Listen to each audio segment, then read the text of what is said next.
انعام ہے کہ یہ واحد چیز ہے اللہ کی زمین پر آسمان کے نیچے،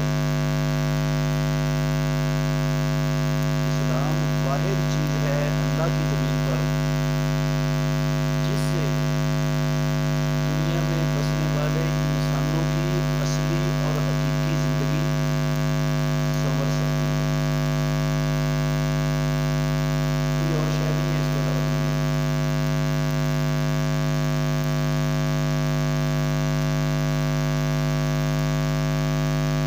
اگر بندے کے پاس اسلام نہیں ہے، ایمان نہیں ہے، تو ساری دنیا کی دولت بھی آ جائے اور وہ ساری دنیا کی دولت، ایک بندہ ساری دنیا کی دولت نیکی کے کاموں میں خرچ کر دے، ساری کی ساری مسجدیں بنا دے، مدرسے بنا دے، یتیم خانے بنا دے، ہسپتال بنا دے، بستر کمرے بنا دے، لوگوں کے لیے کنویں بنوا دے، میٹھے پانی کا بندوبست کر دے، بیواؤں یتیموں کے وظیفے لگا دے، کوئی ایک روپیہ بھی کسی گندے کام میں خرچ نہ کرے، ساری دولت اچھے کاموں میں خرچ کر دے۔ آپ اللہ کے گھر میں بیٹھے ہوئے ہیں، کیا ساری دنیا کی دولت اچھے کاموں میں خرچ کرنے سے آخرت بڑھ جائے گی؟ اسلام نہیں ہے اس کے پاس، بن جائے گی؟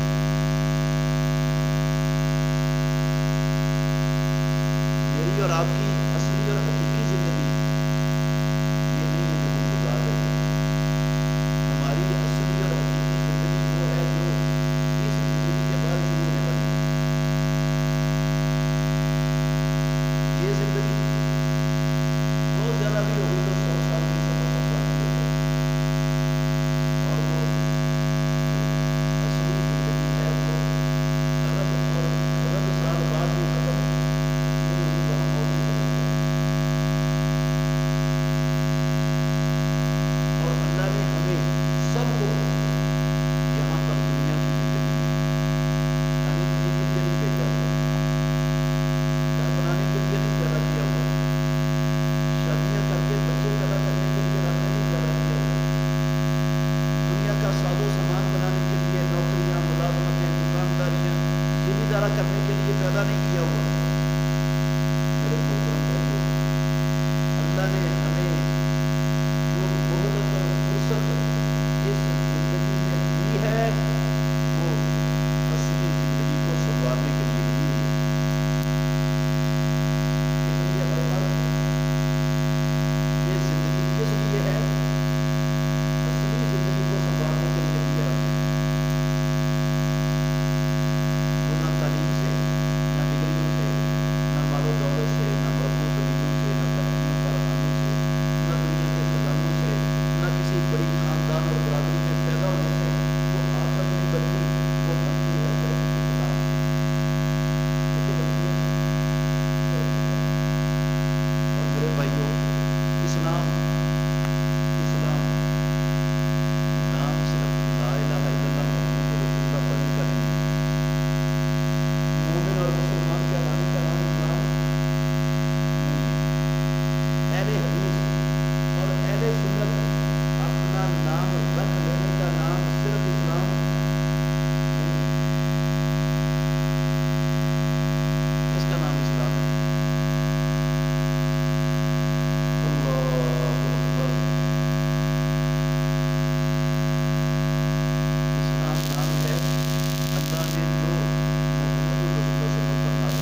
بڑا فریضہ اسلام کا، جب تک ہوش و حواس انسان کے قائم ہے وہ ابھی نہیں نماز سے چھٹی نہیں.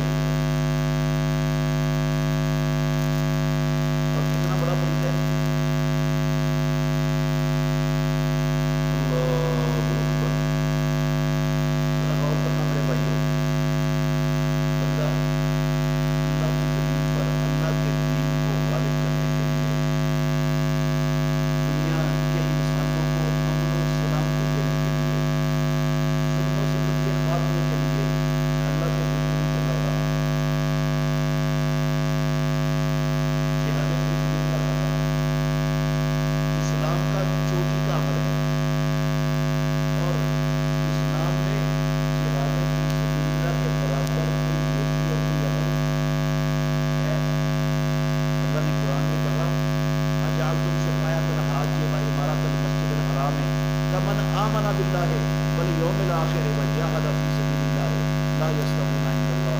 کیا تم نے حاجیوں کو پانی پلانا، مسجد حرام کو آباد کرنا، ان نیکیوں کو ان لوگوں کے برابر سمجھ لیا ہے جو اللہ پر آخرت پر ایمان لا کر اللہ کی راہ میں جہاد کرنے والے ہیں؟ لا یستوون عند اللہ. یہ ساری زندگی حاجیوں کو پانی پلانے والے، ساری زندگی مسجد حرام کو آباد کرنے والے، یہ اللہ پر آخرت پر ایمان لا کر اللہ کی راہ میں جہاد کرنے والوں کے برابر. مسجد حرام کو آباد کرنے کا مطلب آپ انشاءاللہ سب سمجھ گئے. اللہ 5 نمازیں مسجد حرام کے اندر پڑھے اور بعد نماز پڑھے. 5 نمازیں مسجد حرام میں، جہاں ایک نماز دنیا کی مسجدوں کی 1,00,000 نمازوں سے بہتر ہے. ہم پاکستان کی مسجدوں میں 1,00,000 نمازیں گر کر پڑھیں گے. مسجد حرام کی ایک نماز ہماری پاکستان میں پڑھی ہوئی 1,00,000 نمازوں سے وہاں کی اکیلی نماز افضل ہے. اللہ آپ سب کو مسجد حرام میں لے کے جائے.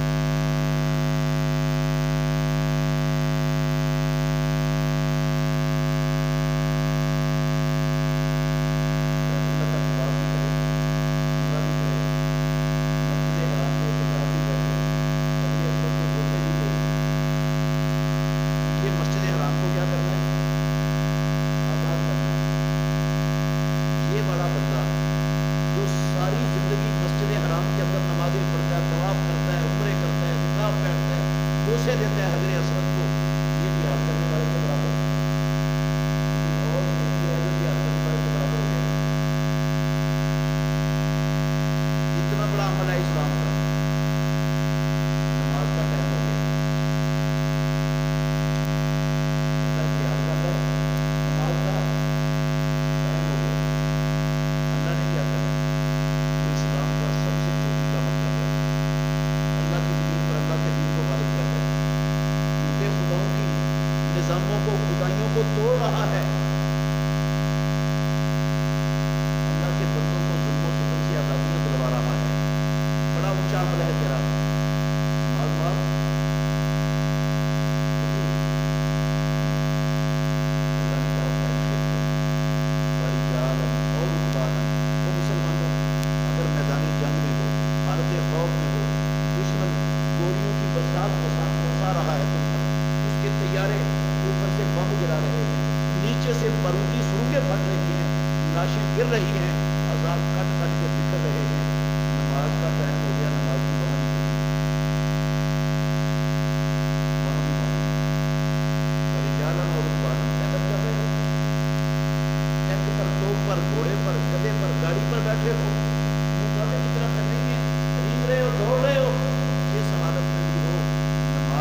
اللہ کے بعد مسلمان امت کی سب سے صحیح ترین نماز بخاری شریف رسول اللہ کے لفظ جس سے عصر کی نماز فوت ہو گئی اس کے سارے عمل ہی کیا ہو گئے؟ اچھا میں یہ تو ایک نماز کی بات ہے، دن کی روزانہ 5 نمازیں پڑھ لیں، ایک نماز دن کی بہت ہو جائے، اس کے حج بھی گئے، اس میں عمرے بھی گئے، اس کے صدقے بھی گئے، اس کی زکاتیں بھی گئے، روزے بھی گئے، قربانیاں بھی گئیں، خیرات بھی گئی، ہر شے برباد ہو گئی۔ جو ایک بھی نہ پڑے اس کا کیا بچے گا؟ کتنے لوگ ہیں جو ایک نماز بھی نہیں پڑھتے؟ اور یہ نماز میرے بھائیوں اللہ کی قسم اللہ نے صرف 5 نمازیں نہیں باجماعت فرض کی ہیں ہم پر۔ کیسے فرض کی ہیں؟ کیسے فرض کی ہیں؟ باجماعت۔ اللہ نے فرمایا ورکعوا مع الراکعین، رکوع کرنے والوں کے ساتھ رکوع کرو، باجماعت نماز پڑھو۔ یہ نہیں کہ دل کیا تو جماعت سے پڑھ لی، دل کیا تو جب دل آیا اس وقت آ کر پڑھ لی نماز۔ یہ حکم اللہ کا نہیں ہے، یہ طریقہ امام الانبیاء کا نہیں ہے۔ ورکعوا مع الراکعین، سب نے باجماعت رکوع کرنے والوں کے ساتھ مل کر رکوع کرنا ہے، باجماعت نماز پڑھنی ہے۔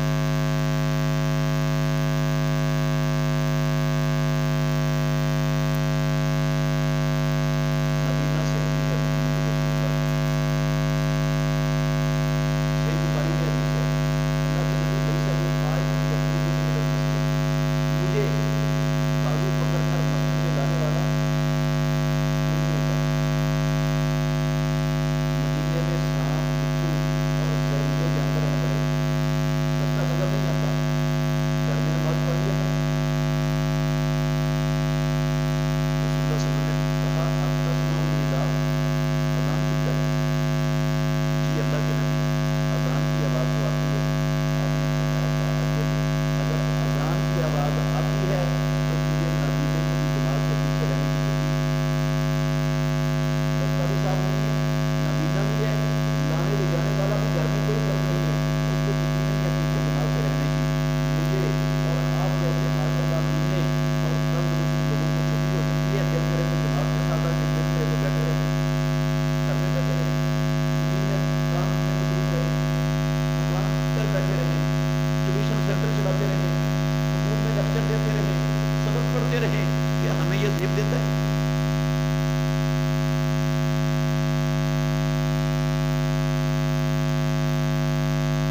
میدان جنگ میں رب نے قرآن میں لکھا ہے میرے بھائیوں وَإِذَا كُنْتَ فِيهِمْ فَأَقَمْتَ لَهُمُ الصَّلَاةَ فَلْتَقُمْ طَائِفَةٌ مِّنْهُمْ مَعَكَ، اے محمد صلی اللہ علیہ وسلم جب آپ ان میں ہوں تو کیا کریں؟ باجماعت نماز پڑھائیں میدان جنگ میں۔ ایک ہے میدان جنگ وہاں جماعت ممکن نہیں، انسان کی لڑائی ہو رہی ہے، جماعت نہیں ممکن، وہاں تو جس حالت میں دوڑتے ہوئے چلتے ہوئے رینگتے ہوئے پڑھنی ہے نماز۔ لیکن جب میدان جنگ میں جماعت کروانا ممکن ہو تو جماعت کی میدان جنگ میں بھی ضروری ہے۔ تو آپ نے 10-2 جماعتیں کر لو اپنے مجاہدوں کی، ایک گھیرا لے کر دشمن کے سامنے کھڑے ہو جائیں، دوسرے آپ کے پیچھے کھڑے ہو جائیں، ان کو ایک رکعت پڑھاؤ، جب ایک رکعت ان کی پوری ہو جائے آپ دوسری رکعت کے لیے کھڑے ہوں، یہ سلام پھیرے بغیر اسلحہ اٹھائیں اور دشمن کے سامنے جا کر کھڑے ہو جائیں نماز میں، اور وہ جو ادھر کھڑے تھے وہ آئیں اور آ کر آپ کے پیچھے آ کر باجماعت نماز شروع کر دیں۔ کون طریقہ سکھا رہا ہے؟ رب العالمین سکھا رہے ہیں قرآن مجید میں، امام الانبیاء کو سکھایا جا رہا ہے کہ میدان جنگ میں جہاں پر جماعت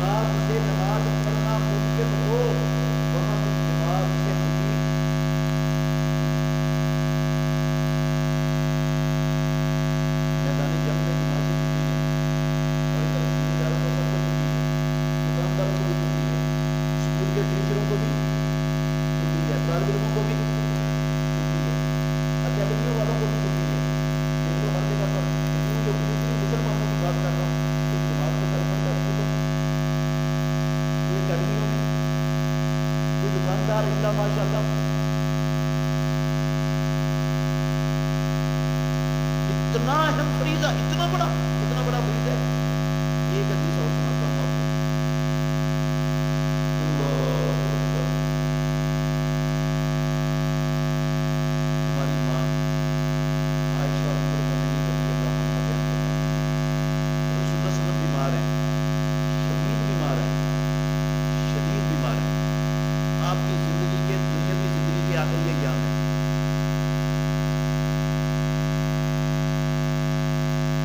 آپ کو اپنی طبیعت میں کچھ افاقہ محسوس ہوا. ہماری ماں سے کہتے ہیں مجھے مسجد میں لے جاؤ. حضرت علی اور حضرت عباس رضی اللہ عنہما نے دونوں کندھوں کو سہارا دیا رسول اللہ صلی اللہ علیہ وسلم. ایک کندھے کو سہارا دیا ہوا حضرت عباس نے، دوسرے کو سہارا دیا ہوا حضرت علی رضی اللہ عنہ نے، اور لے جا رہے ہیں رسول اللہ صلی اللہ علیہ وسلم کو کہاں پر؟ مسجد میں. صحیح بخاری شریف کی حدیث کے لفظ ہیں میرے محترم بھائیوں، صحیح بخاری کی حدیث کے لفظ ہیں. ہماری ماں کہتی ہیں رسول اللہ صلی اللہ علیہ وسلم کے پاؤں زمین پر پھسلتے جا رہے ہیں اور زمین پر لہریں پڑ رہی ہیں. اتنی سبق نہیں ہے امام الانبیاء کو جس میں کہ آپ اپنا پاؤں کو اٹھا کے آگے رکھ لیں. اس حالت میں پاؤں پھسلتے جا رہے ہیں، لہریں پڑ رہی ہیں اور بعد جماعت نماز پڑھنے کے لیے مسجد میں جا رہے ہیں. امام بخاری رحمہ اللہ نے صحیح بخاری میں اس حدیث پر باب باندھا ہے کہ بندہ کتنا کو بیمار ہو تو جماعت سے پیچھے رہ سکتا ہے. انہوں نے یہ ثابت کیا ہے کہ اگر دو بندوں کے سہارے سے بھی مسجد میں جا سکتا ہو، کون جانے کی طاقت نہ بھی ہو، تب بھی اس کو گھر میں نماز پڑھنے کی چھٹی نہیں، تب بھی مسجد میں باجماعت نماز پڑھنی چاہیے.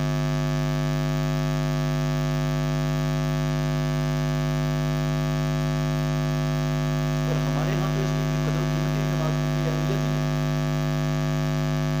پڑھ لو تب بھی ٹھیک ہے، نہ پڑھو تب بھی ٹھیک ہے. ہماری مصروفیت ہی بے شمار ہے. اللہ اکبر. سنن دارقطنی کے اندر رسول اللہ صلی اللہ علیہ وسلم کا فرمان ہے. میں نے کہا میں بالکل مختصر بات کرنی ہے انشاءاللہ آپ کے ساتھ، لمبی چوڑی نہیں ہے. سنن دارقطنی میں رسول اللہ صلی اللہ علیہ وسلم کا فرمان ہے. آپ صلی اللہ علیہ وسلم نے فرمایا من سمع النداء فلم یجب فلا صلاۃ له الا من عذر. جس بندے نے اذان سنی، اذان سن کر باجماعت نماز پڑھنے کے لیے مسجد میں آ سکتا ہے، نہیں آیا، باجماعت نماز نہیں پڑھی اس نے آ کر، فلا صلاۃ له، اب وہ نماز پڑھ بھی لے، مسجد میں آ کر پڑھ لے یا گھر میں پڑھ لے، اس کی نماز ہے ہی نہیں. جس نے باجماعت نماز نہیں پڑھی اس کی نماز ہے ہی نہیں، نماز ہی نہیں ہے وہ. الا من عذر، ہاں اگر اس کے پاس کوئی عذر تھا تو ٹھیک ہے. بغیر عذر کے پیچھے رہا ہے، نماز پڑھے گا بھی تو نہیں ہونی. عذر کیا ہو سکتا ہے؟ بندہ گھر میں الارم لگا کے سویا ہوا تھا، نماز کے ٹائم کا الارم لگا کے سویا ہوا تھا، گھر کے افراد کو کہہ کر بھی سویا ہوا تھا کہ نماز اذان ہو تو مجھے جگا دینا. الارم بھی بجتا رہا، گھر والے بھی ہلاتے جگاتے رہے، لیکن اس کو ہوش، تھکا ہوا بہت تھا، نہیں آنکھ کھلی. اس وقت آنکھ کھلی جب جماعت کا ٹائم گزر گیا. یہ عذر ہے اس کے لیے، یہ عذر ہے. ایک بندہ سوتے وقت سویا ہی اس نیت سے ہے کہ میں نے 8 بجے اٹھ کر دفتر جانا ہے، نہ اس نے نماز کا الارم لگایا، نہ کسی کو کہا کہ مجھے اٹھا دینا، اس نیت سے سویا ہے، اس کی آنکھ نہیں کھلی. کیا یہ عذر ہے اس کے لیے؟ اللہ کی قسم یہ نیند کوئی عذر نہیں ہے، یہ نیند کوئی عذر نہیں ہے. وہ اٹھ کر 8 بجے اٹھ کر 7 بجے اٹھ کر جب اس کا دل کرے اٹھ کر نماز پڑھ بھی لے تو اس کی ٹکریں ہوں گی، بیٹھ کے ہوں گی، وہ نماز نہیں ہے. امام الانبیاء نے کہا نماز نہیں ہے، میں نہیں کہہ رہا اپنے پاس سے.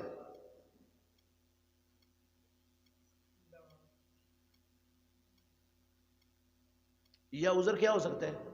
بندہ سفر میں تھا، اس وقت پہنچا ہے اپنی منزل پہ جب جماعت کا ٹائم گزر چکا ہے. اب وہ جماعت کا ٹائم گزر گیا، اب وہ اکیلا آ کے پڑھ لے گا تو اس کی نماز ہو جائے گی. یہ عذر ہے، یہ عذر ہے. اذان سنی ہے اس نے، لیکن انسان ہے، انسان بھول جاتا ہے، بھولنے والا ہے. ایسا دماغ کہیں مصروف ہوا کہ اس کو بھول ہی گیا کہ اذان ہوئی تھی، میں نماز پڑھنے جانا تھا. اس وقت اس کو یاد آیا، اوہو میں نے تو اذان سنی تھی، نماز پڑھنی تھی. اس وقت یاد آیا جب جماعت کا ٹائم. یہ بھول جانا عذر ہے. بھوکا تھا بندہ، کھانا سامنے لگا دیا گیا، کھانا کھا رہا ہے، ادھر سے اقامت شروع ہو گئی، کھانا سامنے لگ گیا ہے. یہ عذر ہے، وہ جماعت سے پیچھے رہ سکتا ہے. این نماز جماعت کا ٹائم قضائے حاجت نے، پیشاب پخانے نے اس کو پریشان کر دی ہے، وہ ادھر سے پہلے فارغ ہو جائے، جماعت جاتی ہے چلی جائے، عذر ہے اس کے لیے، پیچھے رہ سکتا ہے.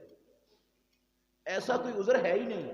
دکان اللہ کی قسم کوئی عذر نہیں ہے، ٹیوشن سینٹر کوئی عذر نہیں ہے، کالج یونیورسٹی کوئی عذر نہیں ہے، نوکری ملازمت کوئی عذر نہیں ہے جماعت سے پیچھے رہنے کا.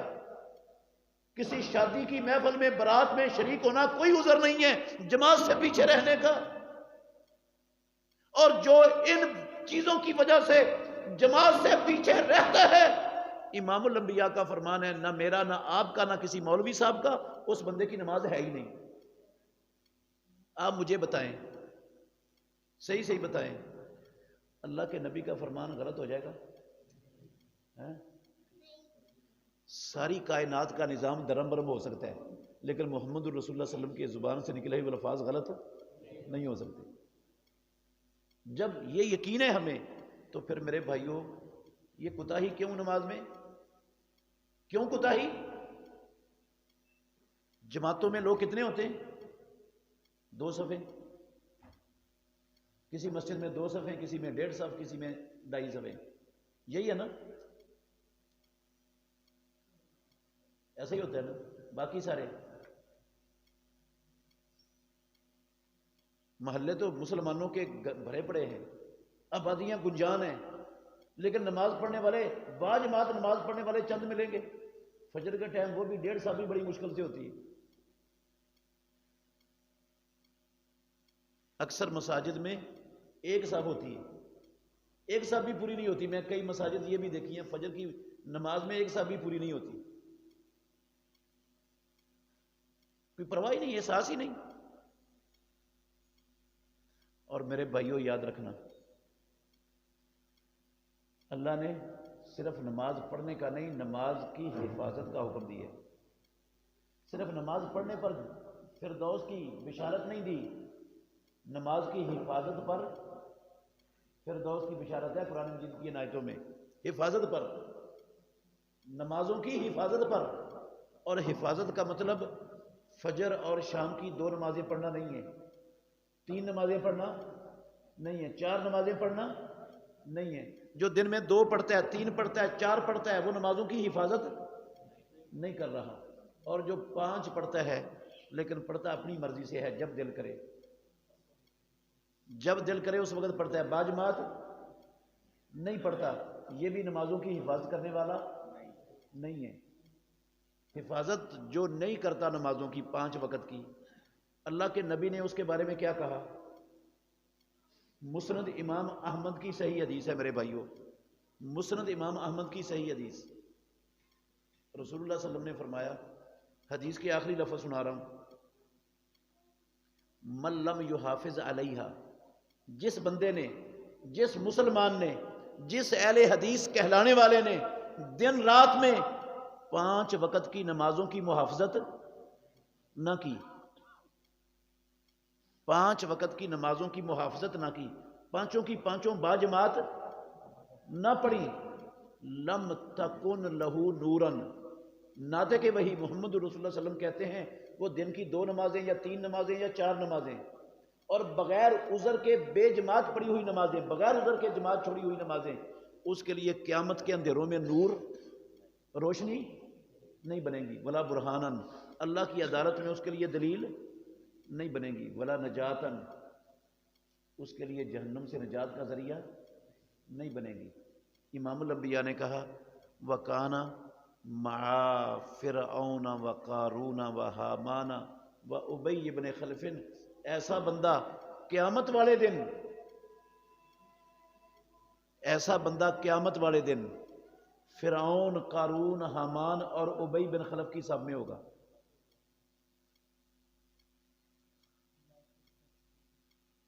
یہ آپ کسی بچے سے بھی پوچھیں گے نا، یہاں کسی بچے سے یہ فرعون کہاں ہوگا، اللہ کی قسم آپ کو بتائے گا جہنم میں۔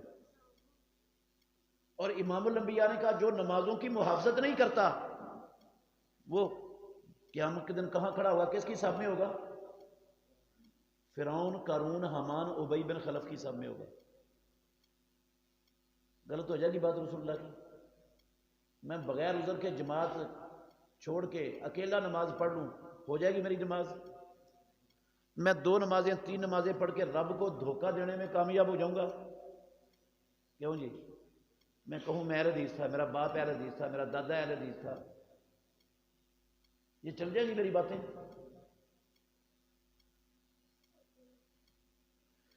اللہ اکبر۔ میرے بھائیوں، میں صرف یہ توجہ دلانا چاہتا ہوں، غلطی کا، گناہ کا ہو جانا کوئی بہت بڑی، بہت بری اور سنگین بات نہیں ہے۔ بندے سے ہو سکتی ہے غلطی، بھول سکتا ہے۔ کلو بنی آدم خطاء، رسول اللہ صلی اللہ علیہ وسلم نے فرمایا ہر آدم کا بیٹا بہت زیادہ غلطیاں کرنے والا ہے، ہوں گی غلطیاں۔ بری بات یہ ہے کہ بری بات یہ ہے میرے بھائیوں کہ غلطی کے بعد بندے کو احساس نہ ہو۔ غلطی کرے لیکن غلطی کے بعد احساس نہ ہو، اس غلطی پر ڈٹا رہے، کمر بستہ رہے، اس غلطی سے ہٹنے کے لیے تیار